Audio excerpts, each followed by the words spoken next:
Hello and welcome to the Fit4Privacy Podcast, the podcast for those who care about privacy. I'm your host Punit, and here we have conversations with industry leaders about their perspectives, ideas and opinions relating to privacy and data protection matters. Before we start, a quick disclaimer that the views and opinions expressed are not legal advice. So let's get started. Hello. So in the season 2, we promise you that we will bring you different guests from different backgrounds. So today we have a chief marketing officer, chief communications officer from a digital company who has built a brand worth 15 billion US dollars.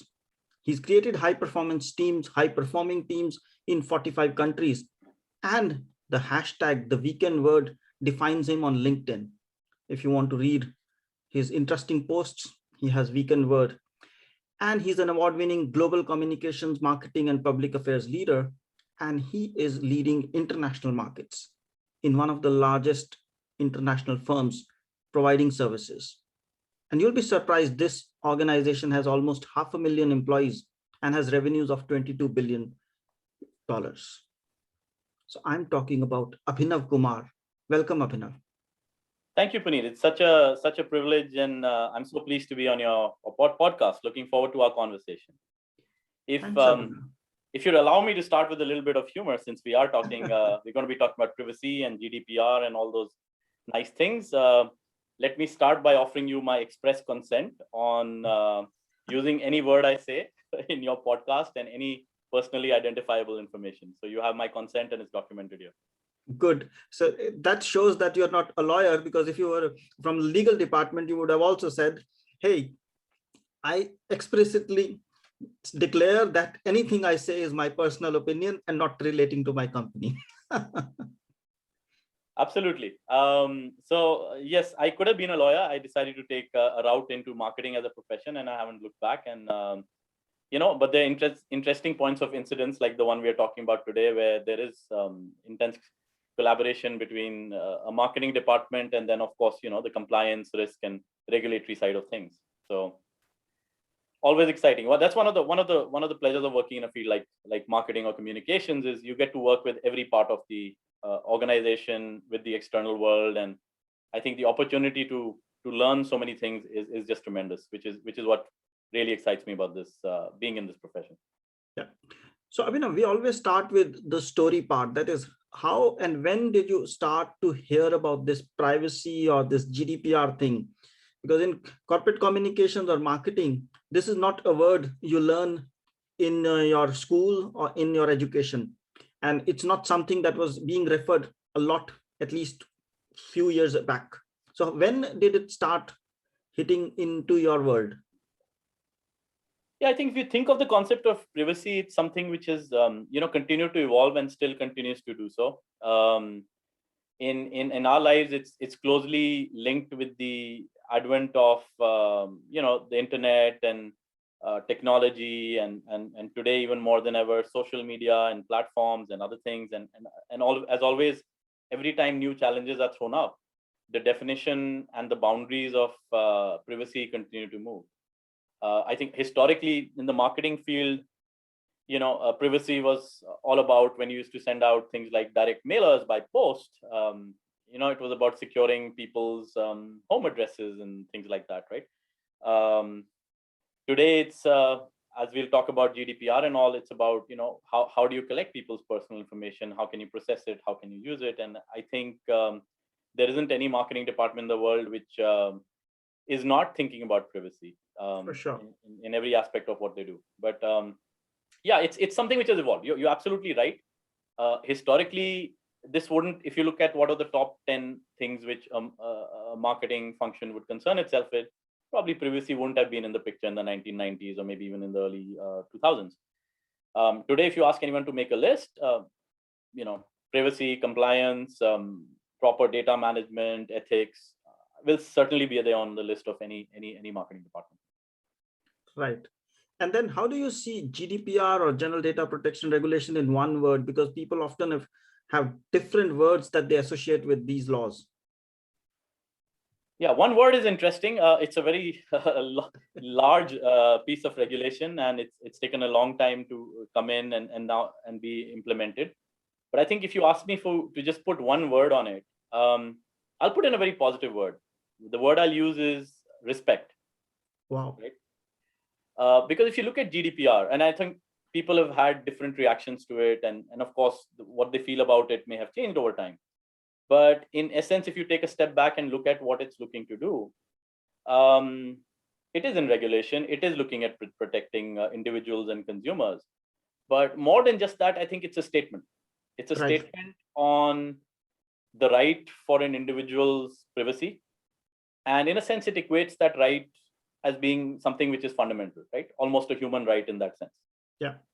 And that's the ethos behind it. So I think it is about respect, both ways: respect for an individual's privacy, but then also respect for how a business or an institution can find the right ways of processing information and actually adding value to consumers, right? I mean, we'll talk about it as the conversation goes on, but I think privacy needs to be looked at various lenses. But if you ask any person, right, any lay person, you can go out on the streets and bustles and talk to someone and say, do you think you should have privacy, and do you think nobody should have your data? A lot of them would just gravitate towards and say, yeah, absolutely, it should be just with me. But if you pose the question in a different way, saying, if company X had some data on you and that offered you discounts on what you're procuring, or it helped you get I don't know, access to a new job or some kind of value, it could be something like I think a lot of us wear these fitness devices now, right? I'm Yeah. wearing a Garmin, no endorsement, but people wear Fitbits, whatever. A lot of us are giving a lot of our health data into these apps and things because we're getting value back from it, which is in terms of analytics, which is helping define how we do things. One of the other apps which I use is something called MyFitnessPal, which helps you record what is the food which you're eating, right? And it gives you some really good insights into, to the level of, are you eating right? Yep. Right? And down to the level of, in your food intake, are you taking in enough of certain nutrients? Are you getting enough magnesium, zinc, whatever? It can do that if you're thorough with it. And that's great, right? Because what's a bigger investment than investment into your health?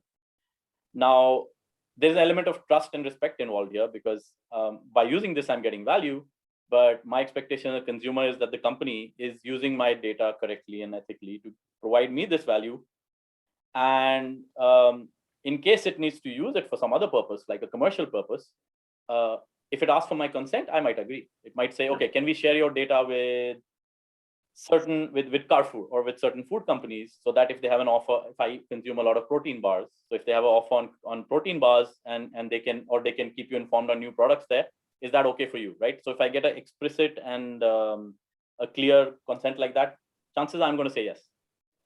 But if I discover one day that this company has sold my data off, and suddenly I'm getting a lot of promotions and other things, which I'm surprised that the company writes to me saying, you started running a lot recently and you're consuming a lot more fruit, so we thought we could sell you these pineapples.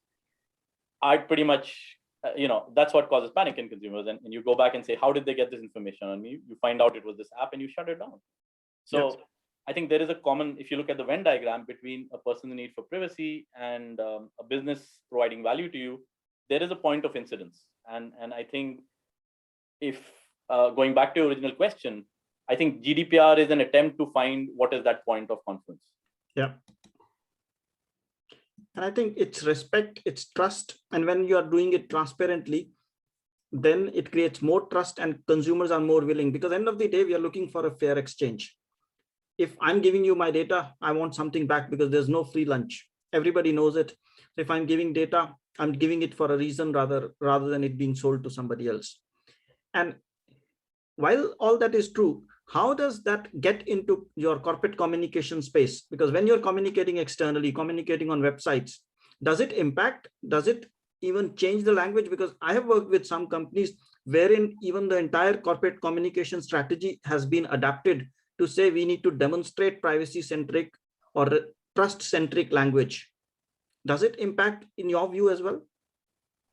Of course, I think when you looked at GDPR over the last, I would say 5 years, right? Because it came into force in 2018, but we started preparing for it probably about 2 years ago before that, from 2016 onwards, right? And of course, after it was coming into force, you have periodic audits and other things to make sure we're compliant on all fronts. Like any other company, it involved changes in how we were capturing data, processing data.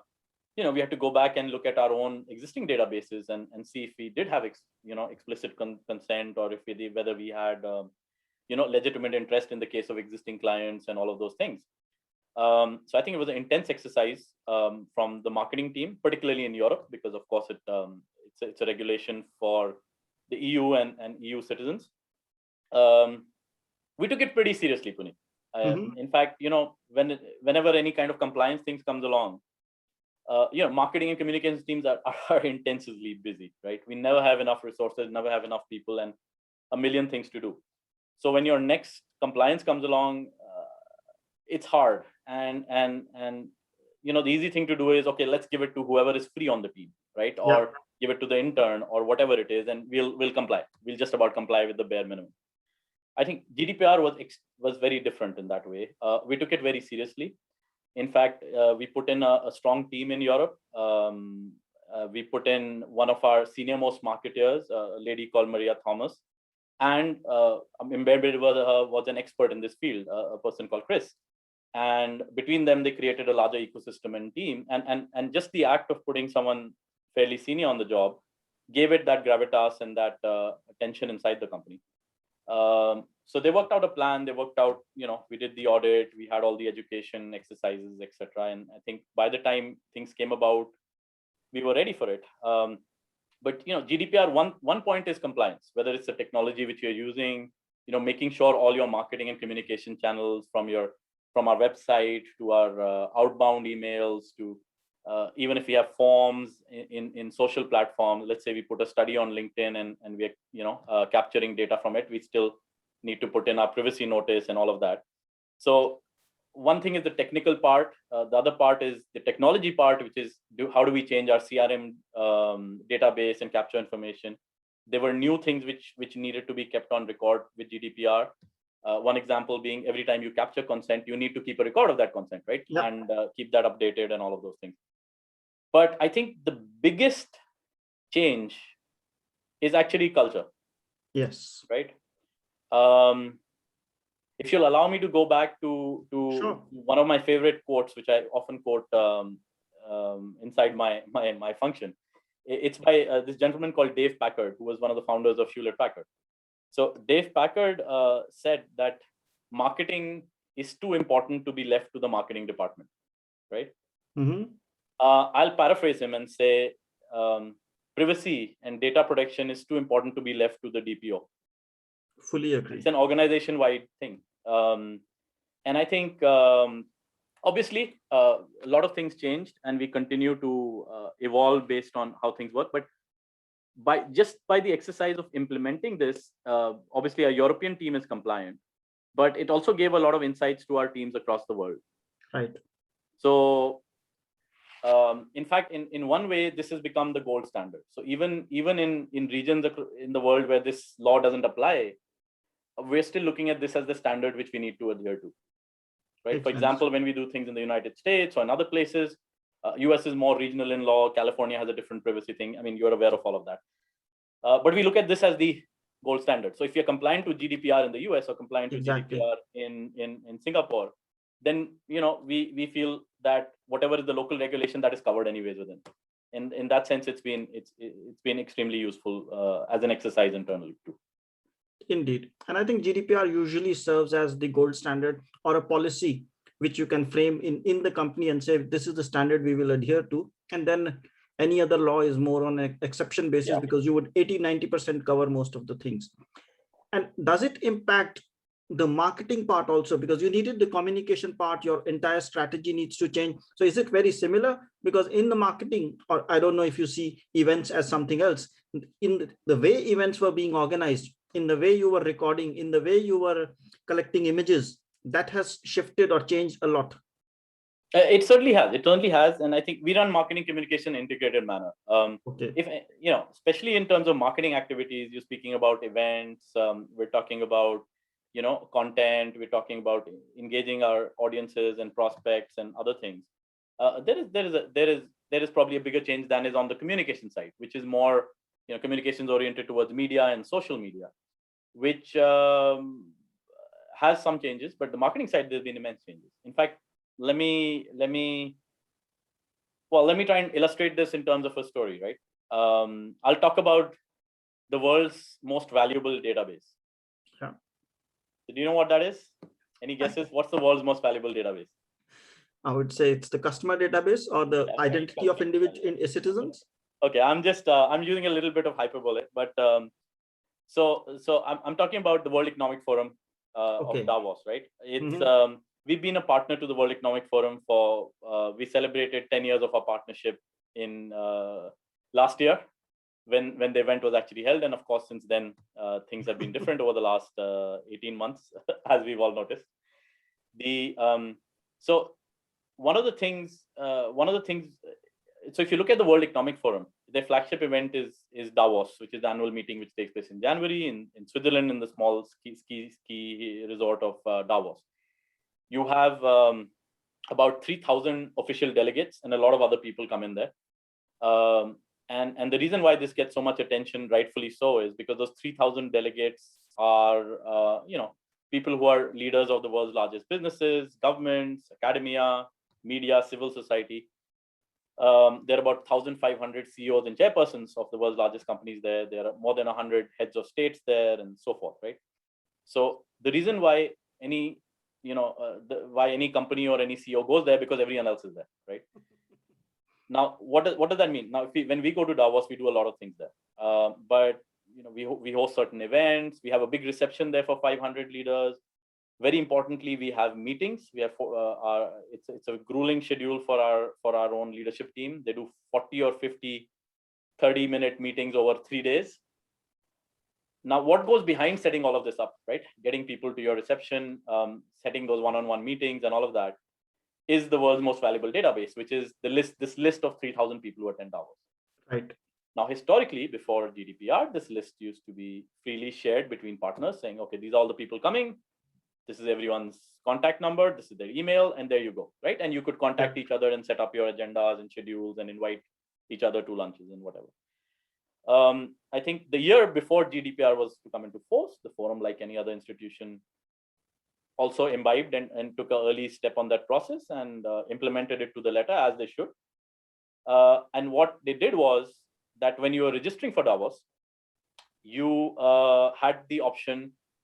Well, you were opted out, so you needed to opt in if you wanted your phone number or your email or whatever shared with whoever else is coming there. As you know, what happens in opt-in is not by any other reason, but just by default. Yeah. Most people end up not opting in. Correct. Right? Because it's not clear to them why they should opt in or what they get out of it. True. So when they assembled this database, only something like 30% of the people had opted in. So suddenly we were left in a situation where a whole lot of people whom we wanted to invite to our reception or to our event or to have meetings with, we didn't have a central database available to contact them. How did we fix this problem? Our marketing department went to overdrive. We put in place a team inside our event team. We had a team in India, and they used a very old economy way of sorting this out, which is when we identified who we wanted to invite or meet in the list. We obviously we looked at it from GDPR and legal point of view, and we made almost one-on-one outreaches to people, right? So, for example, if you wanted to call the chairman of a company to a dinner, there would be someone who's made a call to their head office saying, we are this company, so the digital company saying this is funny, but this is what we did. Is we made a call to the head office saying that we're hosting a dinner at this thing. We'd love to call the chairman.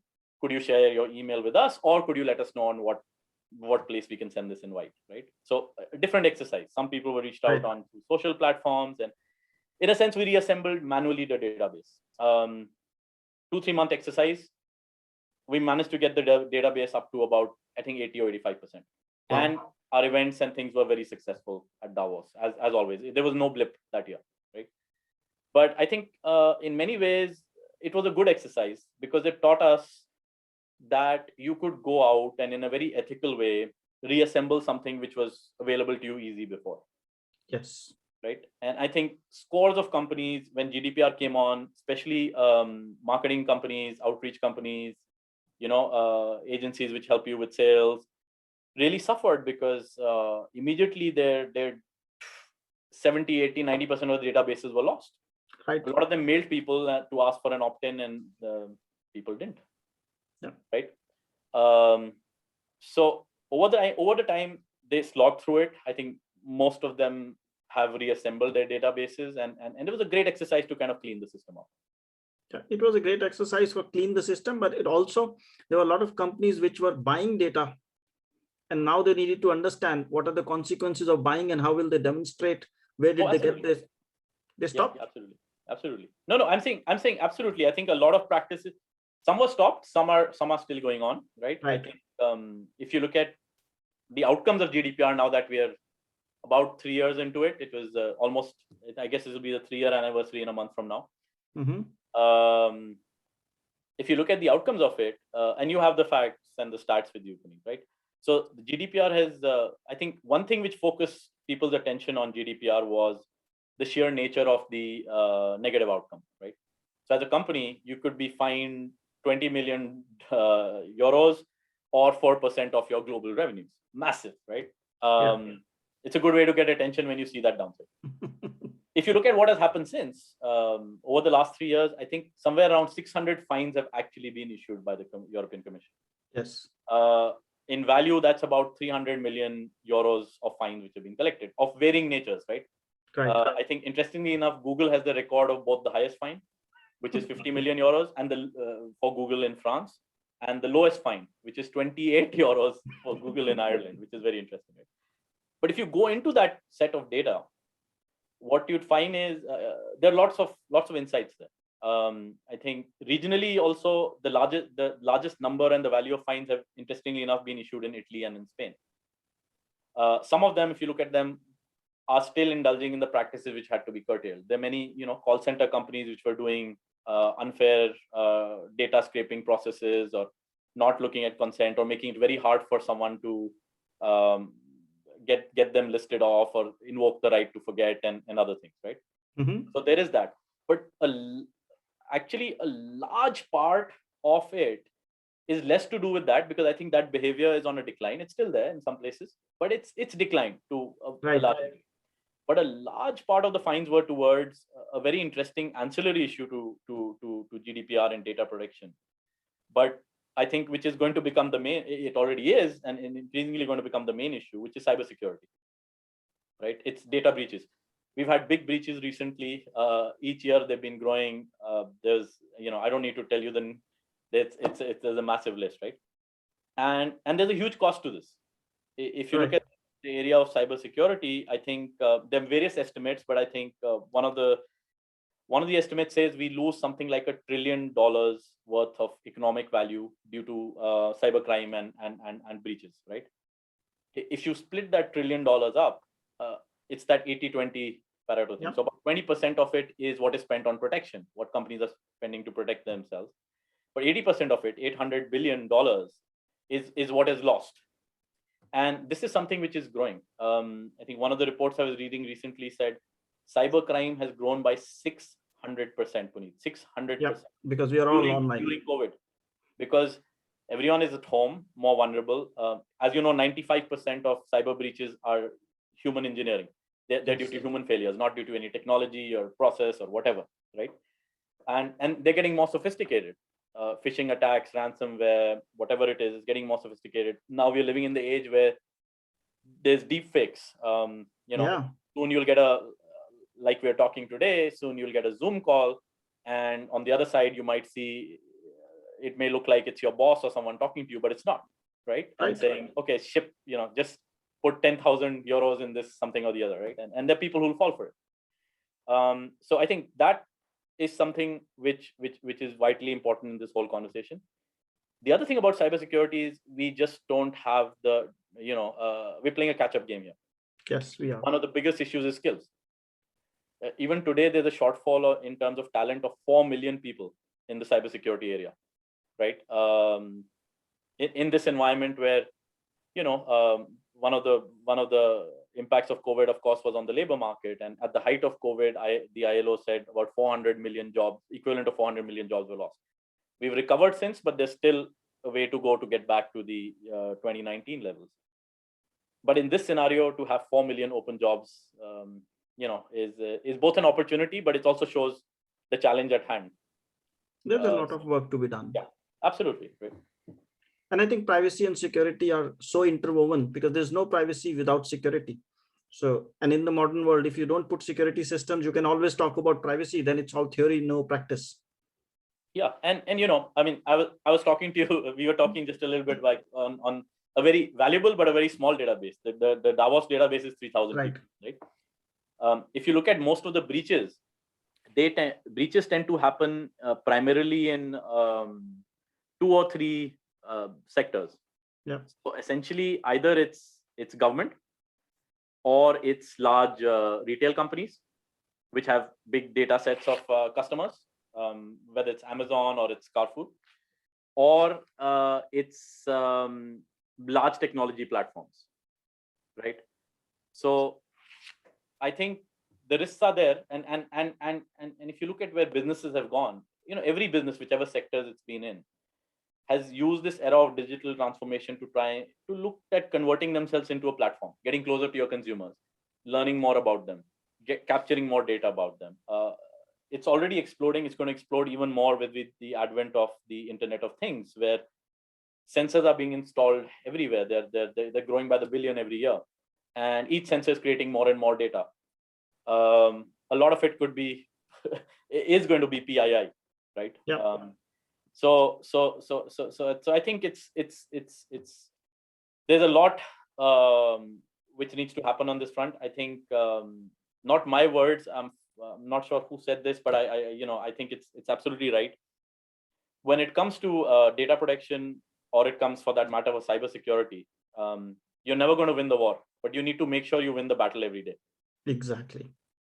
And it's a matter of time. It's not a question that you will have a breach or not. It's a question of when you will have a breach and how ready you are for it. So that's the challenge. But you mentioned earlier about creating a culture when you need to implement privacy.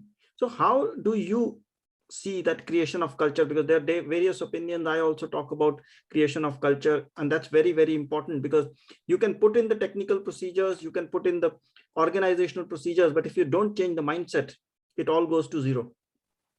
Yeah, I couldn't agree more with you, right? I think this one is my quote and my saying, right? I say this is, I said, it started with somebody else's, but it's mine, right? I said, as the old saying goes, that culture eats strategy for breakfast, but I modified it to say culture eats strategy for breakfast, tactics for lunch, and vision for dinner. Right? Okay, so Peter Drucker extended. It's extended. So I think culture is everything in this. It's you can put, and that's the point I was making about DPOs. I think in many ways DPOs need to be culture officers, because if the DPOs were focused only on the technology, only on the process, will do good work and will protect their organizations. But the best way to protect your organization is by ensuring that your weakest node is well educated and is looking after it. Obviously, in and around all of this, there are many reports which we get on compliance, right? We do our audits, we get externally audited, all of those things. And it's heartening to see those dashboards which turn green and say, okay, things look okay here. Or if there's an odd red somewhere, you're like, this needs action, let's fix this here, or whatever it is. But to me, the thing which gave me the biggest comfort that we were doing okay in terms of GDPR and other things was we were organizing an event. A virtual event somewhere or the other, and there was a team discussion on it, and it had many it's cross-functional team. It had many people on this, and during the conversations, somebody said, okay, there's this speaker at this event, and we've got their photo and their profile and whatever. It's not been put up yet on the website. Why has this not been updated? And literally the junior most member on the team in this call replied saying, no, I've got it, but I haven't updated it because I've asked a question and nobody's answered, saying, have we got the person's express consent to upload their photograph, because their photograph is personally identifiable information, right? So now that gave me a lot of comfort, saying, okay, if that's the conversation which is happening inside, it means, we're doing the best we can to secure ourselves. But I think the challenge is, especially in large global businesses, you got to keep on it, keep educating, keep reinforcing, and doing the right thing, right? And often it's painful to do the right thing, Yes, because is it painful. hurts your ability to operate or to do something, or it means you don't end up supporting a business urgency. But better to take that pain short term than pay in the long term. Exactly. In fact, in that context, I met somebody who was a DPO, and the title was called Chief Trust Officer. So that was a few weeks back. I met an organization CEO, and they said, here's our DPO, but we call her CTO. And I was like, CTO, Chief Technical Officer? No, Chief Trust Officer. And so that's the way companies are thinking, and that's how we need to think. DPO is there to enhance trust rather than to implement laws. Of course, that's the primary role by the law, but you have to create trust, you have to create respect, and create a culture. Absolutely. And I think it's we were talking about it a little earlier, right? I think from any consumer point of view, right? For us, right, as a business, right, we're a very large technology company. We have 22 billion in revenues. We operate in 46 countries. We have, as you said at the start, we have about almost now 500 million employees across the world. We work with thousands of the world's largest companies.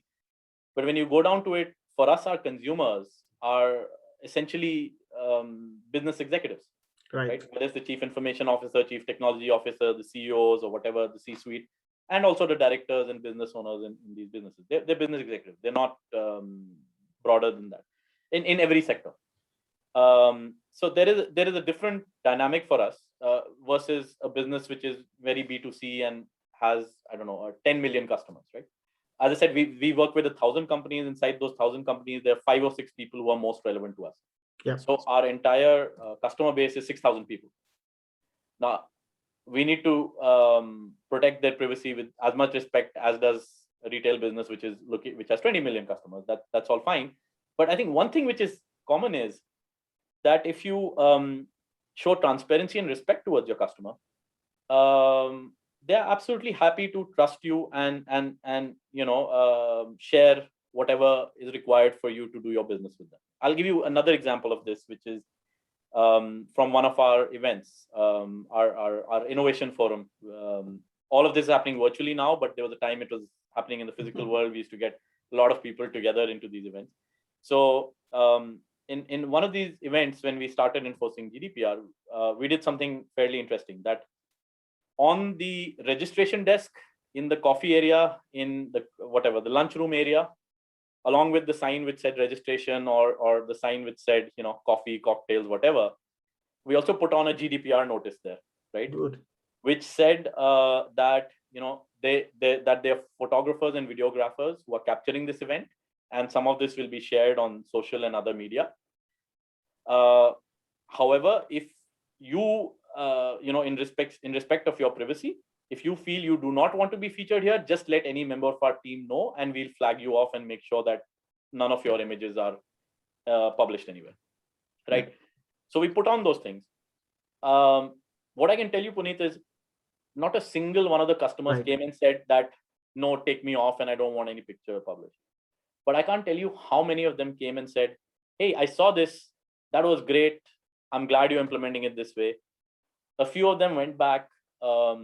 I remember this one came back and said, okay, they introduced their own marketing department to us, saying that, listen, TCS had done something fantastic at this event. I want you to do it in all of our events. Right? Exactly. So I think if you're transparent about it, if you show what you're doing, your consumers will trust you more. If you take their data and sell it off to a third party and they realize you've done that, you're in trouble. So exactly.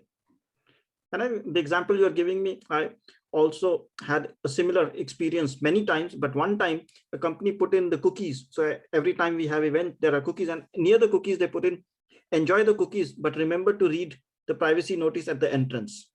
So I remember that event. Good sense of humor. Exactly. Good sense of humor always helps. But then as a CMO or a chief communication officer, what is your expectation for DPO? Because there are a lot of DPOs who would be listening here. So what do you expect as a communication person, a marketing person from the DPO? Yeah, I think we recognize that being a DPO is not an easy job to do, right? In most No, it companies, is not. because in a way it's still a very new role. Yeah. Also shows in the statistics, right? And prior to GDPR, there used to be I think 50 or 60,000 DPOs in the world. Today, as if statistics are correct, there are now 500,000 of them, right? So it's a profession which has exploded over the last 3-4 years. Now, as a consequence, if you're so there are people who work on compliance, on risk, on privacy, and other issues, and some of them are there, but some are doing these jobs for the first time. They've come from another function or whatever it is, right? Um, and often, it's a regulatory requirement to appoint a DPO. So there are companies who appointed a DPO, but they may not have the financial or the human and the other resources to manage such a large, complex organization, which is, especially in large companies, right?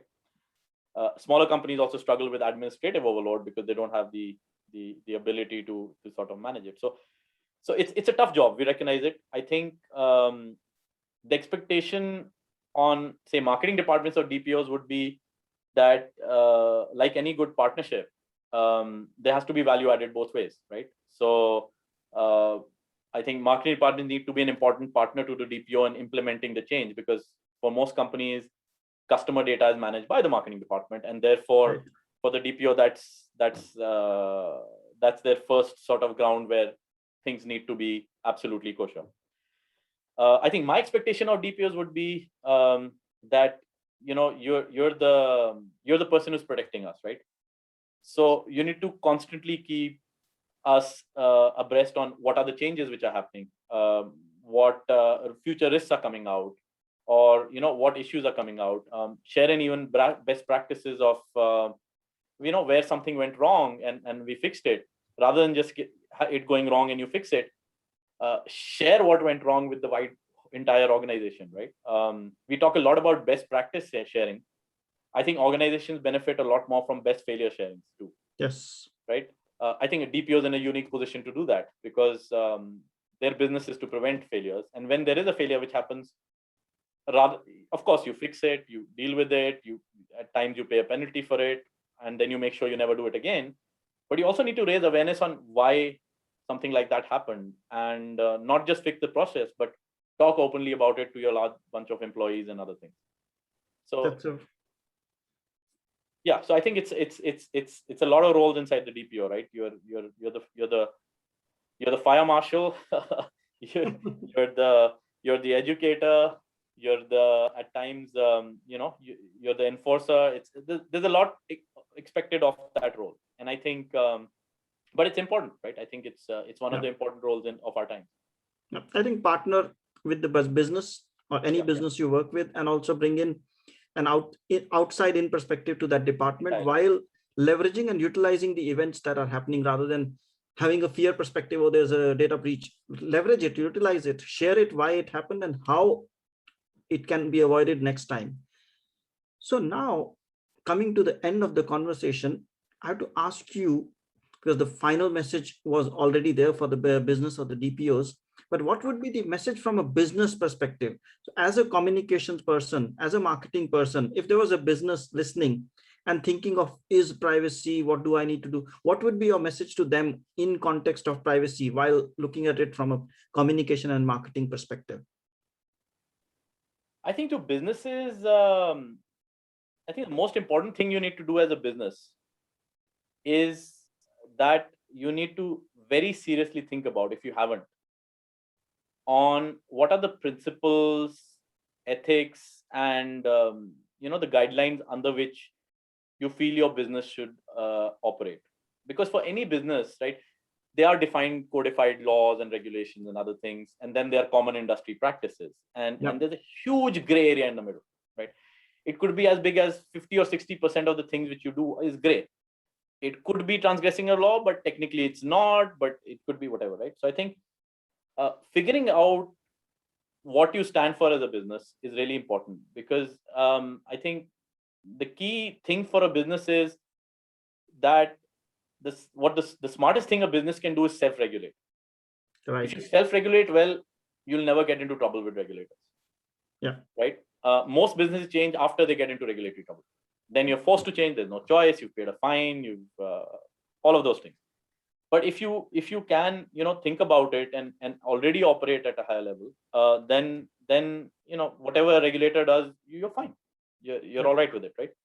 That's why I was saying that if we imbibe GDPR across the world, as privacy regulations evolve in other parts of the world, we feel fairly comfortable that we'll cover. There may be some small tweaks or some differences or some nuances somewhere else, but that's there.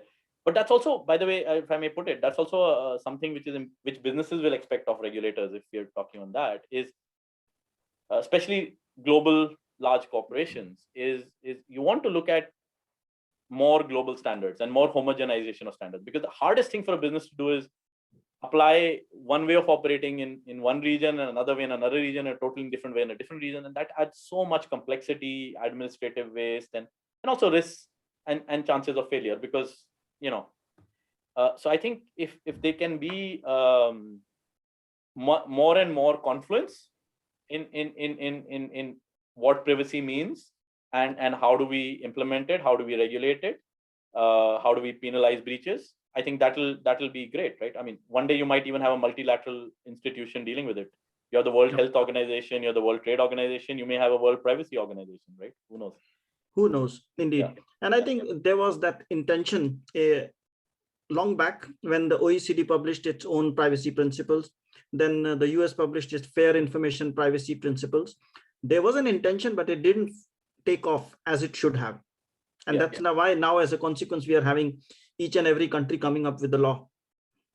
Absolutely, right. And I think things evolve, right? I'm a great believer in the Socratic method, right? Which is your best wisdom and learning comes through critically questioning what you do and operating through questions, right? So if I turn the tables on you on a second, Punit, and I put a tough question to you right now. Go ahead. Which is when you're talking about privacy. So I'll put one of the toughest questions here, which is, does a terrorist have a right to privacy? That's a very good question. So even when we talk about right to privacy, enshrined in the, I think, 1946 European Council, UN Charter, as well as the 1950s EU Charter, it says until it does not impact the state. So if you're doing something in context of yourself, that's fine. But when it impacts the state and it's acting against the state, then the right to privacy can be revoked. Indeed. So it's always balanced. Correct. So I think, as you're right, I mean, the question in a sense begs an obvious answer, saying, of course, no, they have no right to privacy. If somebody's a terrorist, by all means, we expect the state and the policing mechanisms to monitor them constantly and ensure that they don't do the damage that they can do. But on the other hand of the side, and there's a parallel on this on the legal side, right? So there was this whole case of this lawyer called, in fact, he's a law professor called Ronald Sullivan, who ended up representing Harvey Weinstein, who's been accused of certain offenses, and he got a lot of flack for that, saying, why are you representing someone of this ilk? And I think the point he made was that until you're proven guilty, everyone is innocent. And so everyone needs fair representation. And if everyone refuses to represent someone just because they've been tried in the court of public opinion, then actually it's a slippery slope and our whole law and order and justice system can fall down, right? So, I mean, there are those 2 points of view. I think I'm always a pragmatist. That answer to that question will lie somewhere in the middle, which is absolutely everyone should have the right to privacy. It should be protected. It should not be easily made an exception to. But there should be a process and method in which, as you just said rightfully, that let's say if someone is displaying certain behaviors, you could be monitoring on social media and find somebody is displaying some extremist behaviors, then there is a very clear but a controlled process by which a state can infringe on their privacy. And I think that's what most people do. Right. And then you're taking exactly words out of my mouth, because that's when we see there are 2 different behaviors. We see the European or the US part, wherein we focus a lot on the privacy aspect, and then this terrorism, and sometimes they take advantage of these principles. And then we have the other part of the world wherein the privacy laws are not so strong and it's not a fundamental human right. And there, they tend to infringe on the terrorism and the state part of it, and the privacy right is a little bit stepped on. So there's the balance is hard, because you will say you should have caught them, you knew them, you have all the intelligence, but till they have done something, you can't say, or you don't have the right. Yeah, it's hard, but the risk of saying, gives just it's okay to infringe anyone's privacy at any point of time is immense. So I think, as always, but these are tough questions. There's no right answer, right? There's no right answer, and societies also evolve over time in what they feel is the right answer. So I think, GDPR is the regulation of our times. There'll come a time when things have evolved in a different way. I mean, we may be talking about rights of privacy for robots and machines in the future. Right. I don't know. There's a lot of exciting things. There's already this corona thing which is challenging us, saying, do you give your data for health purposes or not?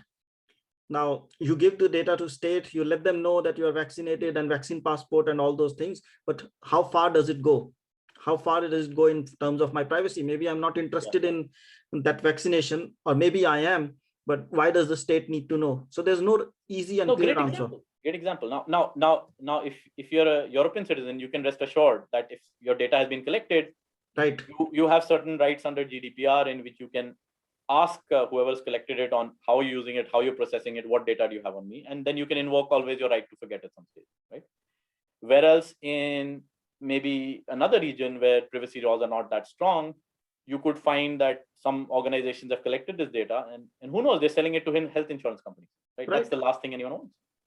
So yeah, I think you're going to have a lot of fodder in your future broadcasts. I think this is a interesting and a very important subject, but end of the day, it boils back to that first word which we used. I think it is about respect in every way. Yes, it is about respect, and then it is your final message as well. Companies need to be responsible, so you respect the individual and be responsible yourself, and then you'll find the balance, even though it may not be in the law, but you need to think of ethical solutions then. Entirely, Punit. Good. So it was wonderful to have you. Thank you so much for your time. And if somebody wants to contact you, what would be the best way to reach out? I think, as always, the best way is through social media. I'm very active on LinkedIn or Twitter or any of these things. But I think in this day and age, contacting someone is not too hard. No, right? It isn't. Fortunately, my email is protected. Not that easily available, but I think that's a service which platforms provide. So I often have people who reach out to me on things like LinkedIn or Twitter or Facebook, and that's a great way to connect. So Punit, again, it's a pleasure to be here. Thank you for inviting me. And I also understand you have a new book coming out. So wish you good luck with that. And as I said, I think this is going to be an interesting field, and I look forward to following your podcast in the future. So thank you so much, Abhinav. Thanks. Thanks for listening, and now we ask you for some help. Take a moment to subscribe and review this podcast. Your support matters. And if you have done it already, thank you so much. Now, if you have questions or suggestions, drop an email at hello@fit4privacy.com. And finally, if you know someone who will benefit from this, share this podcast with them and help us grow. Thank you so much. Stay safe and see you next time.